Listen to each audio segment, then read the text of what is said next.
So we've got Paddy Krishnan speaking for us. So he's a senior researcher at Oracle Labs. And so he's going to be telling us about some of the research activities that happen at Oracle. So thank you very much, Paddy. Okay, thank you all. Thank you very much for the organizers for inviting me to give this talk. So this talk is effectively in two parts. The first part is sort of general activities around Oracle research that happens in Brisbane. And the second one is a very specific project that I'm working on, just to give you an idea of the technical depth that what we are actually looking into. Feel free to interrupt me anytime. I mean, this is an interactive session. I don't want this to be a normal sort of lecture or a monologue. So feel free to interrupt me with questions, clarifications, etc. So this is a standard Oracle disclaimer, basically saying that you can't hold anything against Oracle to what I say. So I'm basically representing myself. And since I don't have any assets, you cannot sue me, or if you sue me, you're not going to become very rich. All right? So Oracle Labs is, in some sense, the research arm of Oracle. So we conduct sort of research, and the overall mission that we have is to identify and transfer technology that could have potential thing to the business. So unlike purely academic research where you can explore anything here, we need to have a customer in mind when we do the research. But nevertheless, it is only potential impact. So we are allowed to take risks. We can look at speculative projects and so on, and that's where all the fun actually is. Within the context of that, what we do in Brisbane is looking mainly at the quality of software, that is finding bugs, defects, software security issues, and so on, and also improving the productivity of all the developers across Oracle.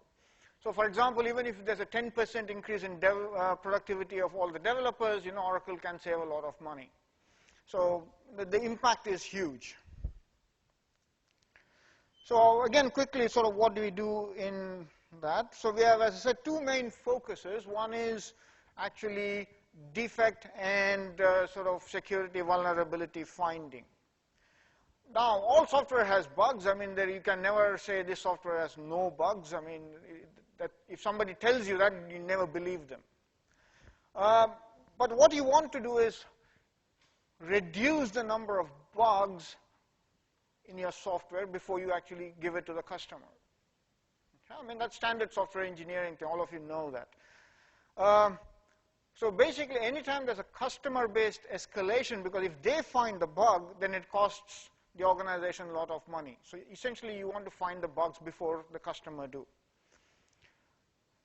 Also, standard software engineering, if you find the bugs before and you fix it in-house, it's much cheaper.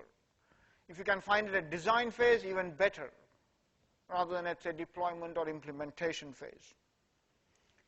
And from a security perspective, we don't want the customer to be exposed to any sort of security attacks or whatever. I mean, if the customer database is, for example, hacked, they lose a lot of money, and that's a loss of reputation for Oracle.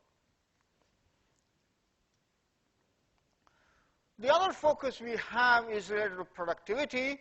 So imagine we have hired some new programmer from this audience, perhaps, and we say, okay, now you have to work on one of our code bases. And typically, our code bases are at least 1 million lines of code. So in Oracle, 1 million lines of code is deemed to be a small piece of software. They usually runs into 5 or tens of thousands or millions of lines of code. Now, clearly, even an experienced developer cannot keep all this in your mind, in your head. I mean, now, what does this software do? What is connected to what? And so on.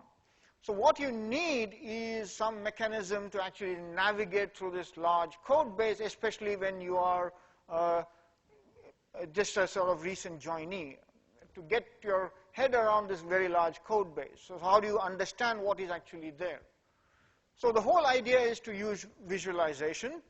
So we represent code as basically islands, which represent sort of, say, either packages or classes or whatever is the unit of development, some definitions, and then there are various links from one island to the other, which then you can navigate. So for example, if it's a C program and if you include something, you can actually follow all the inclusions. Okay? And that's a sort of internal tool that we have, which is then deployed to various developers. Now, the research aspect is, of course, we get a lot of feedback from them. They say, no, no, this is not clear.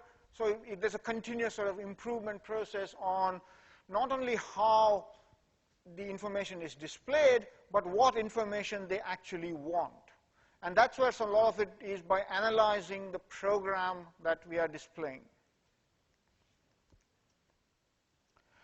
So how do we do that? Essentially, what we have is what we call a toolbox approach.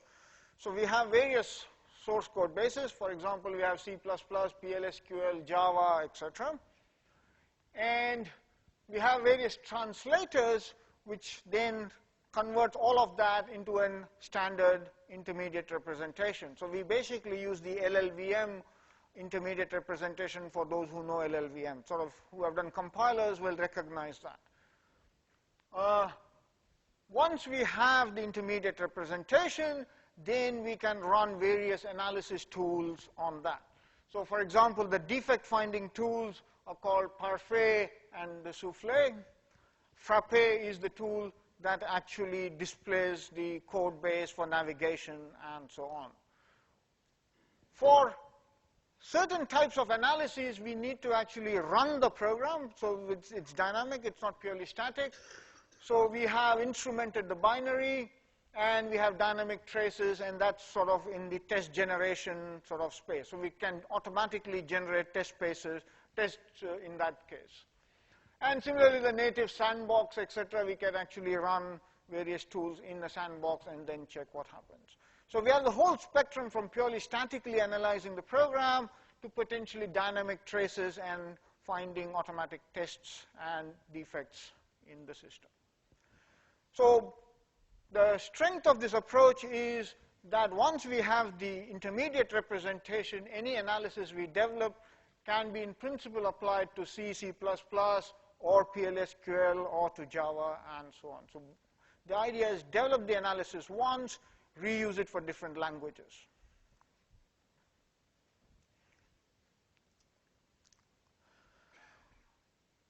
So essentially, from a purely research perspective, there are 4 current projects, and these are the projects that our customers actually see. That is the product groups within Oracle. So Frappe is the code visualization. So one of the things that is happening in the research space there is, suppose I have different versions of the software, and you want to know what changed, what new bugs are introduced, right? I mean, what old bugs were fixed. So you need to identify the various changes. So change set and impact analysis. What happens if I change this line of code? What else do I have to test? So when you got 5 million lines of code, you want an automatic tool to tell you that, rather than using grep or whatever is your favorite tool to do that. Java vulnerability detection. So in 2012, 2013, there were lots of zero-day attacks on Java. And obviously, Oracle owning Java, that's an impact on the reputation. So we are investing a lot of money on making Java very, very secure. So we have a project that actually looks deeply into that. C programs are notoriously unsafe when it comes to memory because it allows pointer arithmetic and all sorts of things happen. And our database is written predominantly in C. So how can you actually reduce the number of memory errors in C programs? And an ongoing project from the Java aspect is the new web and cloud vulnerability. Now everything is on the web, everything is cloud, but nobody really understands security in the cloud. So what does that actually mean? How can we strengthen it? So when we deploy something on the cloud, how do you know that it is safe? Now to support all that, we also have sort of what we call infrastructure projects. These customers don't see that, but the tool developers of those things actually see that. That is, our consumers are other researchers. So the translator, which is from Java, the Souffle data log engine, which I'll talk briefly about, and a PLSQL translator to the IR.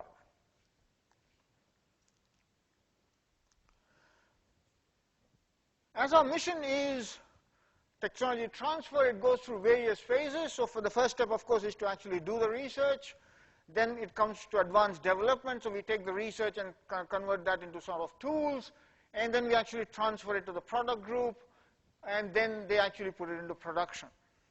Now, when students engage with us, they can engage with us on any of the stages, depending on your interest, your maturity, and so on. So for example, if you're doing a PhD or a master's by research, you can contribute to the research phase of it. Now, if you're more like an honors student or a sort of third year, fourth year engineering type student, you can either contribute to advanced development or even take part in the technology transfer, depending on where your interests lie. Because we are Oracle Labs, we usually don't take students in production, but if you're really keen on that, we can sort of work on other projects, not necessarily in Brisbane, but elsewhere with the product groups. But what we effectively do in the research labs is research, advanced development, and the tech transfer process. And that's where the students can engage with us. So typically, of course, as a research lab, we have PhDs. So if you're about to finish a PhD or whatever, or if you know somebody, they can work with us. Research engineers, so they work with the PhD. They're still doing research. They typically could have a bachelor's, master's, or a PhD. So we have even bachelor's people working on research, depending, as I said, on your maturity and so on. But we also work with research assistants so that you get exposure to research. So it's not that we expect people to come in and know about research. So when you are studying, you have sort of your final project, your capstone project, you can come and do with us as a research assistant. And we typically at the moment have 6 placements for 6 months.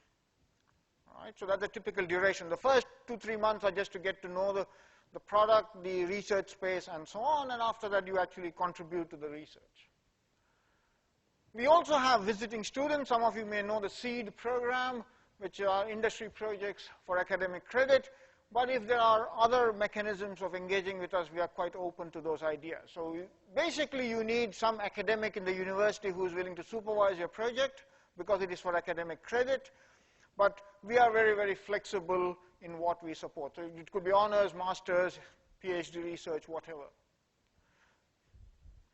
So that's how sort of you can engage with us.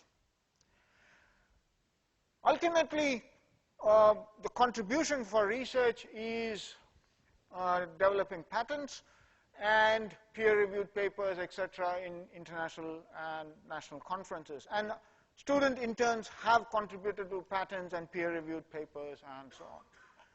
But of course, as an engineer, you will develop code, documentation, you will give technical talks, and we encourage all our students, all our interns to participate in as many of that as possible.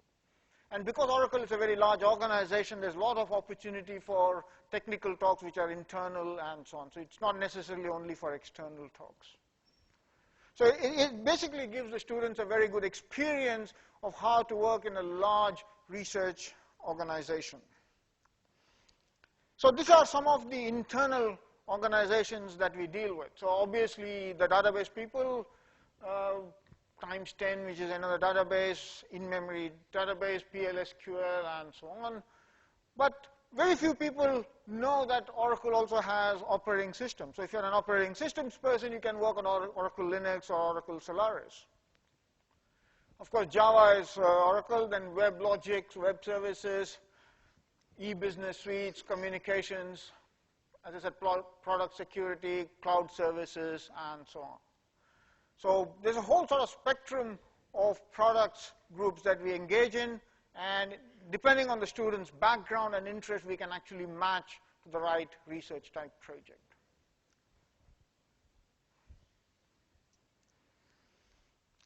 So these are some of the current collaborations we have with universities. But as I said, we are open to all sorts of ideas. So if you want to work with us and you have a particular academic in mind, they can engage with us and so on. So we have UQ, of course, UNSW, Melbourne, Sydney, Massey University in New Zealand, Korea, Chinese Academy of Sciences in China with QUT, and so on. This is only sort of a small list of all the universities that we are currently engaging with. So notice that although we are in Brisbane, we are quite happy to engage people in Sydney, Melbourne, etc. So you don't have to be local in that sense. Okay?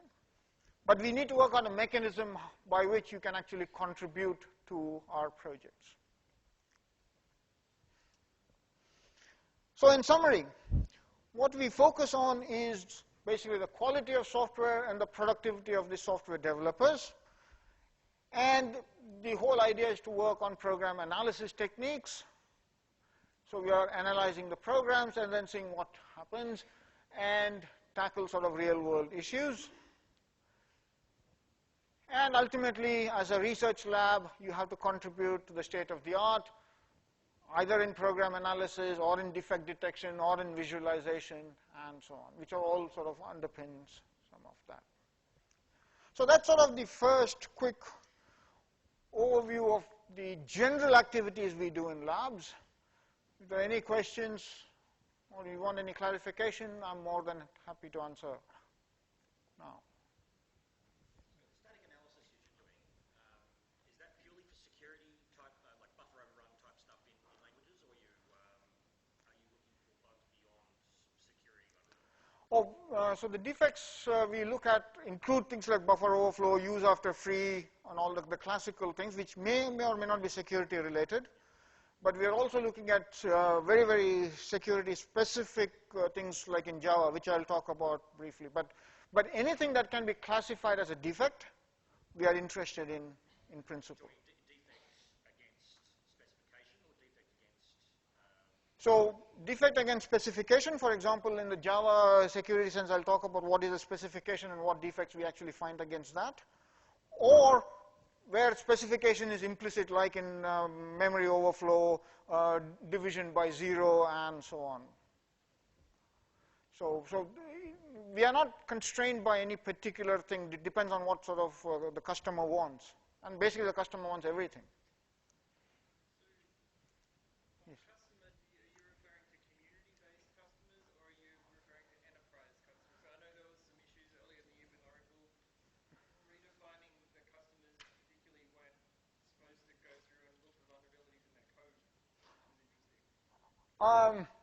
So when I say customers for us, the lab's customers are other Oracle groups. So we very rarely release something directly to the general community. We can, but that's a bit more challenging. What we normally do is if there's any release, it happens through a product group. So for example, if there is something specific to, say, operating systems, that would probably come out from the Oracle Linux group. Or if there's some sort of graph analytics, that would come out from the analytics group within Oracle. We provide the product groups with these tools and techniques.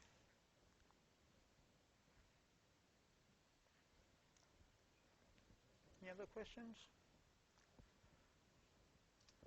Okay, so, sorry? Sorry.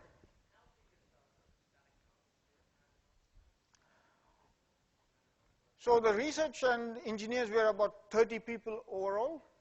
I mean, say 15 researchers and 15 engineers. But that also includes, as I said, 6 students. So if you discount them, they're sort of fewer researchers and engineers. But we view the research assistants as an integral part of our team. So we have these 6 students, and they're continuously there. So we always have the students working with us throughout the year. So each student comes for 6 months, but we always have a standard pipeline. So you can say, that many people we always have. But we are growing because the increase in web vulnerability, etc., there's a lot of interest in that. So we are indeed growing. The difficulty is finding the right talent who can work in static analysis and defect detection. Okay, so I'll now sort of switch into a technical mode, and I'll talk about security bugs in Java programs and using a particular technology called Datalog. So Datalog is sort of like a programming language like Prolog. So we are looking at specifically security issues that are related to the Java language. So it's not application security. It is the security guarantee that the language provides. And the specification, as was pointed out earlier, is what we call caller-sensitive methods. So this is something that the Java designers have said this is a specification that you should be careful about. And what we want to do is rapid prototyping of these analyses to detect violations of these guidelines or these requirements. And I'll comment on some of the preliminary experiments that we have conducted on this space. Now, this is a bit dated slide. It is from 2012, and it keeps varying. This is produced, I think, every 6 months or so. So it's public data. So there's a black market for actually finding security bugs. And this is what people estimate. So, for example, if you can find exploitable security vulnerability in the Adobe Reader, it's very, depending on the type of bug, you can actually earn in the black market $5,000 to $30,000 US. Okay, Flash or Java browser plugins, $30,000 to $60,000. This is, as I said, 2012, and a large number of zero-day attacks, and so on. As I said, this keeps changing. Now, if you notice, iOS does not have that. In 2012, did not have that many vulnerabilities. So if you found one, that was very, very lucrative in that sense. Okay? But as I said, it keeps changing. As people find exploits, the price actually drops because people know how to exploit things. Okay? So there's a market actually for buying these exploits. Unfortunately, it's a multi-billion-dollar industry. And Java was attacked mainly because it is write one, run anywhere sort of idea. So they thought if I can exploit it, I have exploits on different types of platforms. So this caller-sensitive methods that I referred to earlier on is one sort of possible attack vector for Java things. So typically you have an application which is untrusted code. It calls trusted code, the JDK. The JDK is in some sense trusted. And what it says is, oh, you need to do something. I need to check whether you have the right privileges. So for example, if you're running a desktop application, you can do input-output. There's no restriction. But if you download an applet, you can't do sort of certain things. So the permission checks are actually performed by the JDK. And then it calls these security-sensitive methods. So if you have the permission, you can do it. Otherwise, you can't do it. Now, similarly, after you have produced the result from the security-sensitive method, can I give this result back to the application? So, for example, it could be a file descriptor or whatever is security-sensitive. So again, that has to go through a permission check. So if the receiver has the permission to receive this information, then it can be divulged, or it should not be divulged. So in security things, you have the notion of confidentiality. I mean, this information should not be leaked to somebody else who doesn't have the credentials. So the typical authorization and confidentiality sort of requirements. Now, unfortunately, the way the permission checks are happen in JDK is programmatic, in the sense that the JDK programmer has to insert these check permissions at the right spots. And there could be bugs in it. And hence, if there's a permission check missing, and if somebody can exploit that particular path, they have now a security attack. So that means they have an application which is untrusted, that can bypass the permission check because there's no permission check in the JDK because somebody forgot to put one, and they can invoke the security-sensitive method. Now, note that this is actually very, very rare. It doesn't happen very often. But if you refer back to my previous slide, if it happens once and somebody finds out, rare bugs are very expensive. I mean, they cost the company quite a lot. So we need to be able to find every such missing permission checks.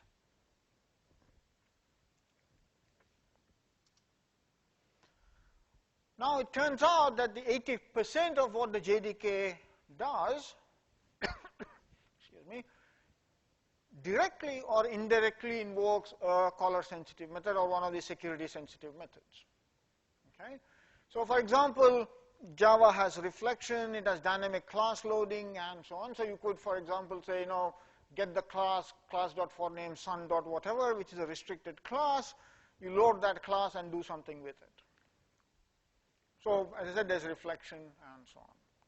So the specifications for all this is listed in what is called a secure coding guidelines. That's a public document available. And if you look at section 9 about access control, it describes all this in great detail, sort of what the JDK is expected to do. And the way to do that is basically the caller-sensitive method has to look at the caller's class loader and check whether that has the right permissions, and then you actually invoke the, can actually load the class. If the application's class loader does not have those permissions, you should not load those classes. So that's the essence of caller-sensitive methods. Excuse me.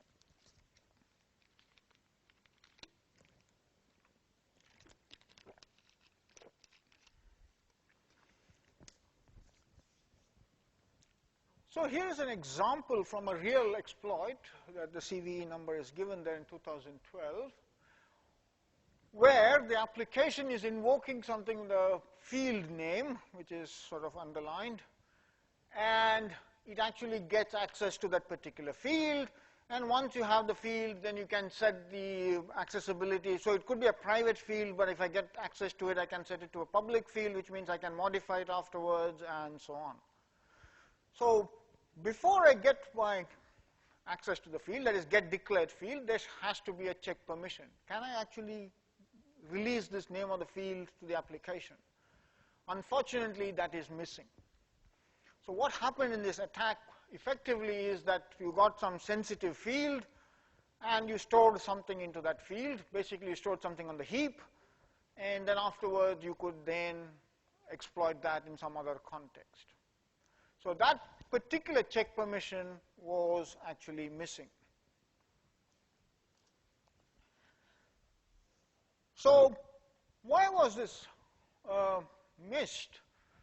Because typical testing for security is looking at functional requirements.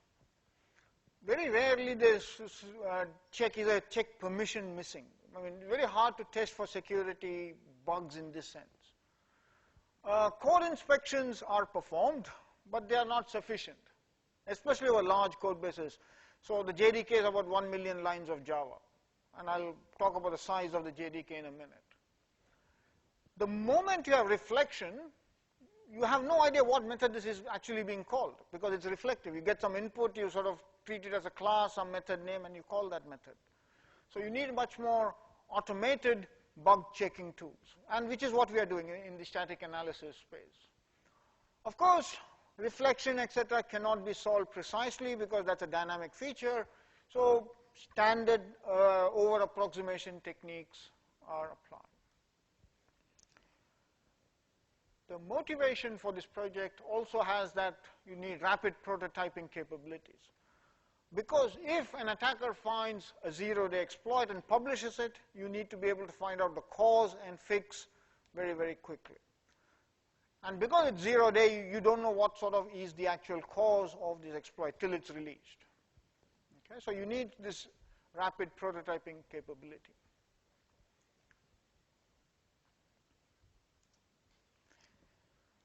So here's the infrastructure that I talked about earlier, specifically for this particular project.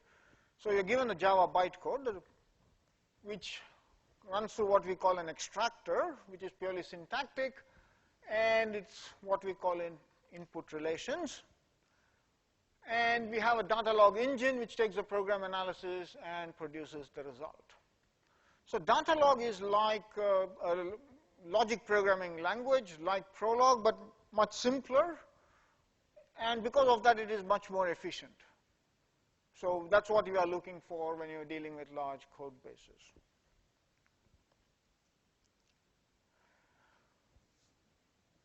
I won't go into details of data log in this particular talk, but if people want to know about it, I'm quite happy to talk offline on the details. But the essence of the analysis is to identify tainted inputs. What did the user provide? What is tainted? And then is there a check permission on the path from the taint to the security sensitive thing? And then is there a leak? The main workhorse for all this is what we call points to analysis. And everything else is expressed in terms of these points to analysis. So we do a lot of work in points to analysis, and from a research perspective, this is a very, very challenging problem. People have been looking at it for the last 20 years, and still it's not a solved problem. So any result that we find, especially on the JDK for points to, is a significant advancement.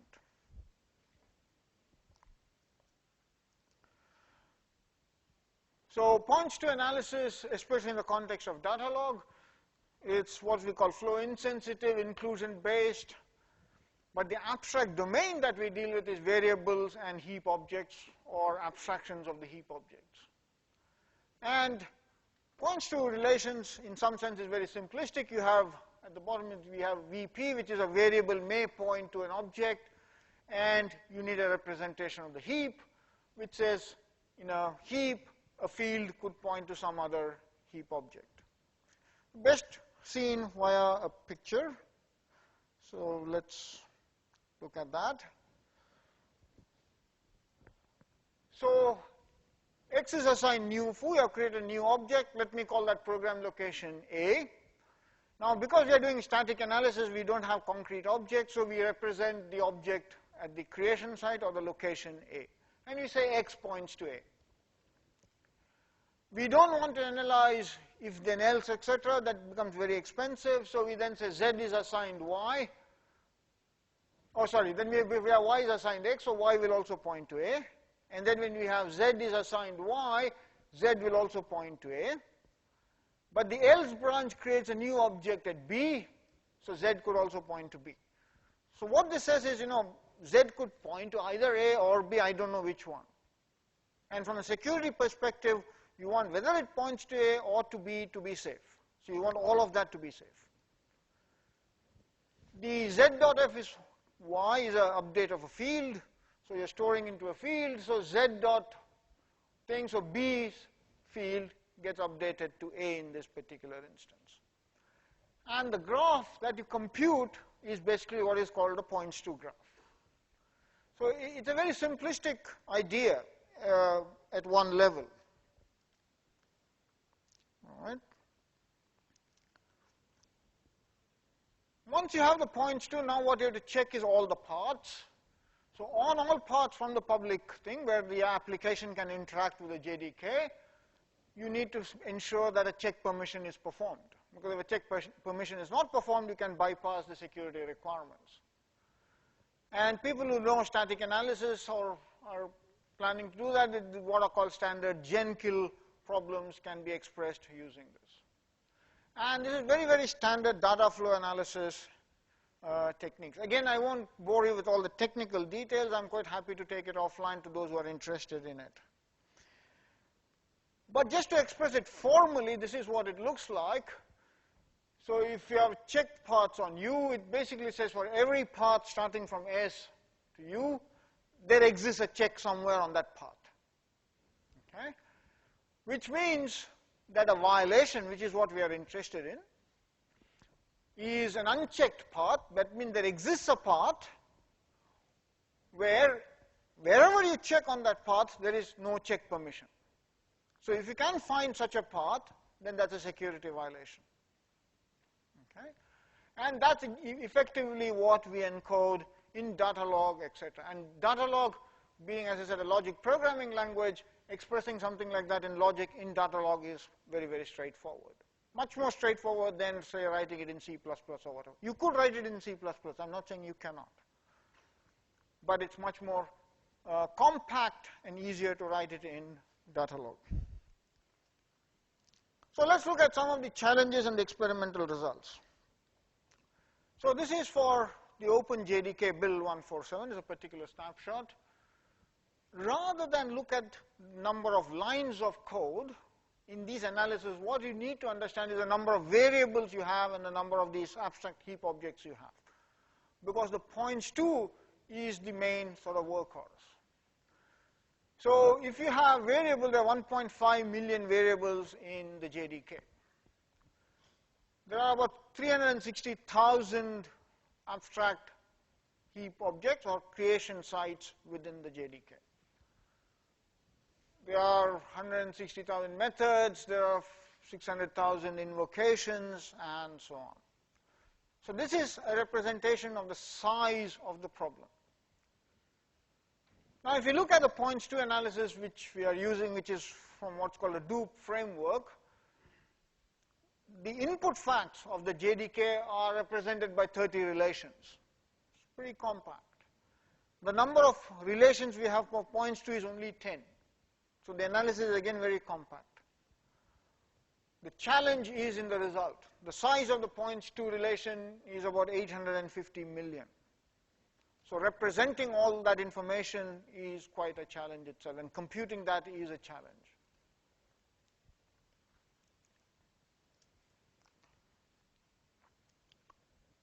So just to give an idea of what are the research issues.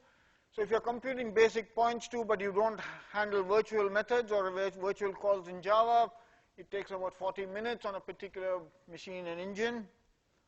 But if you start handling virtual call and call graph construction, it takes about 7 hours. Okay? This is just to compute points to analysis. But of course, how good is it? So essentially, you need to compute the precision and recall. So we had initially the first taint model, which had precision of 81 and recall of 94%. But then we had a second taint model, which was a bit more precise, but its recall was a bit weaker. So what this means is the number of false positives can be reduced, but number of false negatives could go up. So when you're dealing with large code bases, unfortunately, you have to make this judgment. Now this is very important from an industrial point of view, because if I report 20 million bug defects reports and give it to the developer, they're not going to look at it. They'll say all this is irrelevant. It is better to produce a list of 10 potential defects and say, look, I think these are the 10 you should look at. You have missed out probably another 20, that's okay. But you give them the 10. Once they have fixed that 10, then you can look at how to identify the other 20 that you have missed and then give it to them. Okay? So in engineering, again, this is a very, very common process.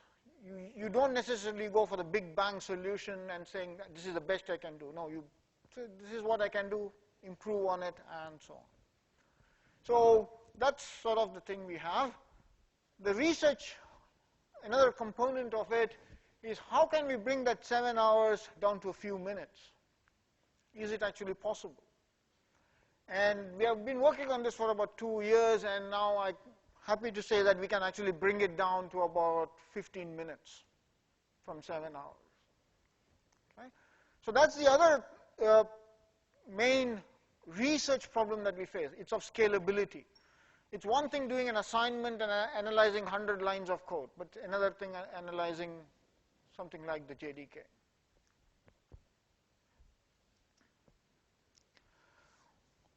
So again, to summarize, I've given you a quick overview of the static analysis for security checking within the JDK, the Java. Although I didn't talk in depth about Datalog, we are using Datalog as the main sort of vehicle to express these analyses. It's completely extensible and so on. One of the research issues that we have now is, okay, we are using Datalog. If we want to transfer the technology, how can the developer debug Datalog specifications?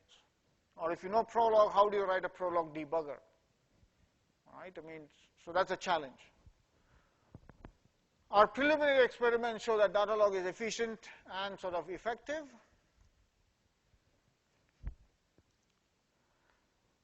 So again, to set the full context, what we do in research has to feed into people and products, and ultimately they go into the quality and the efficacy of sort of all our products and software and so on.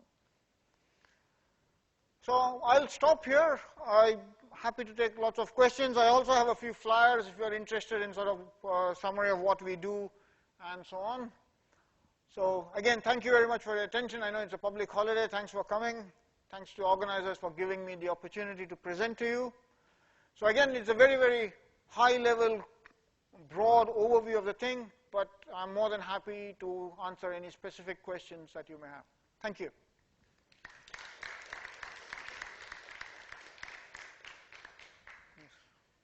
For an average developer working at an average software company, what would you say would be, you know, if they were to be interested in potentially introducing static analysis into their development workflow, where would you suggest that they start? That's a very interesting question. So the question is, if you want to introduce static analysis into a standard software engineering workflow, where do you start? You have to choose a tool which is configurable so that the false positive rate is low. That's the main challenge. You can ask for soundness, etc., which are very nice academic concepts, but if you can convince them that the false positive rate is low, so you say, I have reported 10 bugs, and 9 of them are really bugs, then they're likely to adopt it. If you produce a list of 100 and say, no, 50 of them are bugs, and 50 may not be bugs, they're unlikely to trust the software. So I think that is the challenge. So I think that's where you need to start off with the right tool, which has been configured to the right settings for your application so that the false positive rate is very low. That's the pragmatic thing. Of course, if we are publishing academic papers, then soundness, etc., are the big important things.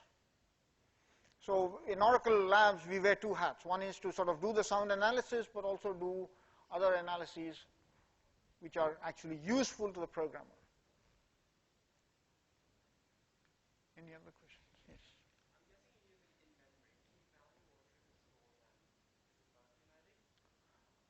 Sorry for... No, we have customized data structures for our own graph, so we don't use any of that. We did experiments on that. We found they don't quite work. Now, data log and these sort of program analysis are very, very specific in the sense that you never delete data. You don't need transactions. You don't need locking. So we have very specialized data structures just to represent that. But that's a completely different talk on how to make this scale. So again, we have 850 million tuples. So storing that and accessing that is a challenge, yes. Sorry? No, our customized database is basically built on B trees, but customized B trees just for this particular task.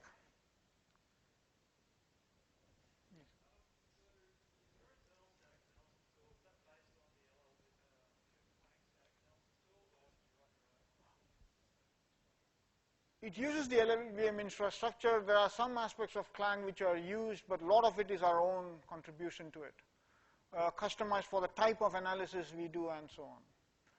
So as I said, one of the key things is our false positive rate should be less than 10%. So our tool, which is called Parfait, it's called Parfait because it does it in layers. So we start off with some analysis which could produce, you say, no, let's assume 100 potential defects. And then it looks at each potential defect and says, can I show this is actually a real defect? And keeps refining it till it comes to a reasonable set of where it can be sure that it is a defect. If it is not sure it's a defect, it doesn't report it. So there could be false negatives in the sense we missed that. But at least what we report is actionable for the programmer. Yeah, sure.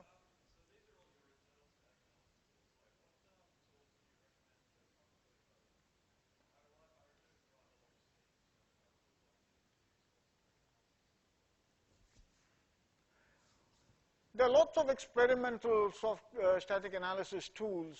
Now, probably we can have an offline conversation where I can recommend a few, depending on the size of what you're doing and what exactly you want to do. Because some of them can detect memory errors, some of them can detect arithmetic errors. It depends on where exactly you want to do. Because different tools do different things. Okay? Any other?